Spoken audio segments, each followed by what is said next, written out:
ఎంత పడుతుంది ఒక్కో చెట్టుకి కవర్లు వేసుకుంటూ వెళ్ళాలంటే? సార్ ఇవి ఎట్లా ఇచ్చాము? 30 minutes అలా పడుతుంది. అంటే సో మీరే ఎక్కువ ఉంటాయి కదా. ఫ్యామిలీ చేసుకుంది కవర్లు వేసేది లేదంటే మనం లేబర్ పెట్టుకున్నారా? లేదు, ఈడ ఒక వాచ్మెన్ ఒకటి పెట్టుకున్నాం సార్. వాచ్మెన్ ఫ్యామిలీ, మా ఫ్యామిలీ అంతే అంతే. మొత్తం అన్నిటికి మీరే యాక్చువల్గా సార్ 20 ఎకరాలు ఒక్క మనిషి చేసుకోవచ్చు సార్, కరెక్ట్ గా చేసుకుంటే.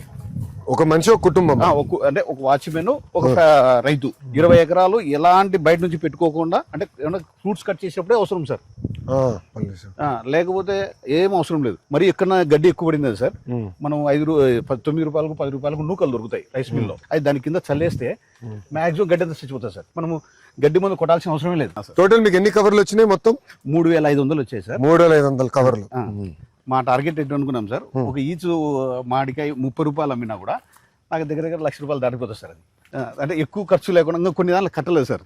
చూసా ఇవి అందడం లేదు, ఇది ఇలా ఉన్నాయి సార్. ఇలా అయిపోయింది. షైనింగ్ కూడా సూపర్ వచ్చేది సార్.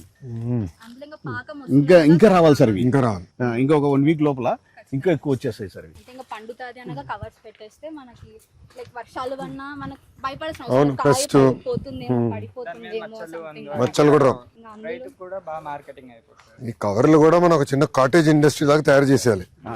లోకల్ వెళ్ళి కుర్రోళ్ళు పట్టుకుని బాగా చదువుకున్న వాళ్ళు కూడా పట్టేసుకుంటే వాళ్ళ చేతనే ఇది కూడా చెప్పి ఒక ఇండస్ట్రీ లాగా తయారు చేస్తే లోకల్ గానే.